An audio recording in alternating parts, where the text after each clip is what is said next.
Right, nkulamusizaako nate webale kwekumira ku mayingo ga UG Update TV yonna gy'osinza obba ng'otuuliriza kutegeeza mukwano gwange okolera ddala ekintu eky'amaanyi ennyo ddala. Kakati nno poliisi ekubyemu ekikwe eri mu jjinja mu kitundu ekimanyikiddwa nga Bwenge. Ki ekibaddeyo? Poliisi esse suspect Mbunambiro gwe twandiyise nga suspect naye nga amawulire agava mu nsonda galaga nti ono ayinza okuba nga tabadde suspect. Kigambibwa nti ono yafiiridde mu kastodi za poliisi, wabula poliisi eno ensonga egireese nga yakwekwasa nti ono abadde suspect era mbu ekimusizza abadde agezaako kutoloka mu kastodi za poliisi. Oli ku UG Update TV, nyongera okukujukiza gwatana tweyungako kirya wansi wala ekigambo subscribe ekikoneko obeere ng'otweyungako. Kakati abantu b'e Bwenge beekalakaasizza olw'ekikolwa ekikoleddwa ne poliisi. Bagamba eno tejja kubeera nga mmanya ya nkoko, buli lukya ne wabaayo keesi ezifaanaganako bwe buti mu kitundu kyaffe gye buvuddeko emabegako era obutemu bwe buti bwabaawo nga bukoleddwa poliisi era ng'ekyokwekwasa kye baakola baagamba nti ono abadde suspect ng'abadde agezaako kutoloka mu kastodi ya poliisi era b'officers abaali bawerako baakwatibwa ne baggalirwa ng'okunoonyereza bwe kugenda mu maaso naye ne buli kati okunoonyereza nga bukyanga kutandika tetufunanga results zaava mu investigation ezaakolebwa ekitongole ekikola kunoonyereza ku poliisi. Wabula ba human rights advocate omwabadde Sarah Nantume avuddeyo n'avumirira ekikola kino n'agamba nti nno kino ekikola kigenze mu maaso nga kikula naddala mu kitongole ekya poliisi ng'egenda mu maaso n'okutemula abantu nga beekwasa nti ono abadde suspect ng'agezaako kutoloka mu kastodi zaabwe. Nantume agamba nti ebigambo nga bino eby'okweweerolezaako eri poliisi nga tebirinaako evidence tubikooye era tunoonya bwenkanya, twetaagira ddala obwenkanya.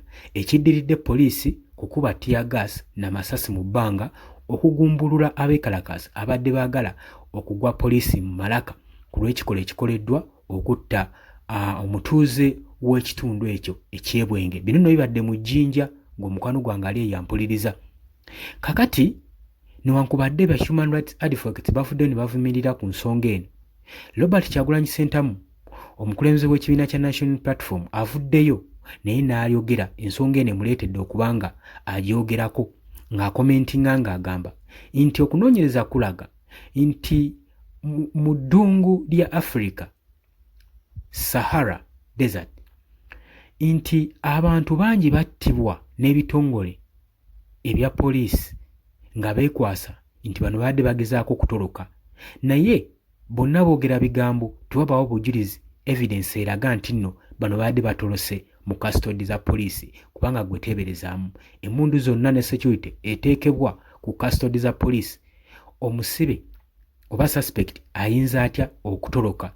Ye suspect omu wabanga abadde atoloka okumugumbulula oba okumukwata kiba kyetaagisa mukuba masasi ye engeri entuufu ey'okukwatamu oba ey'okusasula suspect ono obulaluyo ekintu ekirala ekiyinza okurepressinga life kubanga abatuuze bibasobedde bagamba tewali bujulizi bukakasa nti ono suspect akubiddwa abadde atolose mu kastodi za poliisi. Kino ne kyewuunyisa nnyo ensi. Wabula Robert Kyagulanyi Ssentamu yagamba nti poliisi yeeyongedde okuba nga ekuza omuze guno ogw'okutugumbula bannansi okubatta nga beekwasa ensonga ez'enjawulo ezitaliimu kati ng'ono afudde olwaleero mu kitundu ekya Bwenge mu disitulikiti y'Ejjinja era abatuuze b'ekitundu kino banoonya bwenkanya bagamba nti wabeewo okunoonyereza okukolebwa kubanga abatuuze b'ekitundu abawangalira mu Jjinja beeraliikiridde kubanga bagamba guno si gwe mulundi ogusoose okubanga kino ekikolwa kikolebwako ate ne watabaawo okunoonyereza kumala. Kitegeeza ki? Nti ebitongole bya poliisi temukyalimu justice oba ne mu kitundu kyabwe mu district ey'Ejjinja tekyalimu justice naddala wekituuka mu b'obuyinza bannansi babatwala ng'ekintu ekiri awo ekyokuzanyisa. So ebikolwa nga bino tubivumirira era tugenda maaso n'okubiriza ebitongole ebikuumaddembe bitwale obulamu bw'abantu ng'ekintu eky'omuwendo, kubanga bano abantu jjukira nti nno be bakola ekisoboka okulaba nga bayimirizaawo ebitongole bino mu bo nga bagenda maaso n'okusasula omusolo ogubeezaawo ebitongole nga bino. So si kirungi kutuntuza munnansi. Obadde oli ku Yugi Update TV kosinzira oba ng'otuwuliriza ng'otannatweyungako naggambye okkirira wansi waliwo ekigambo subscribe kikoneko obeere ng'otweyungako. Mbaagala nnyo, mweraba.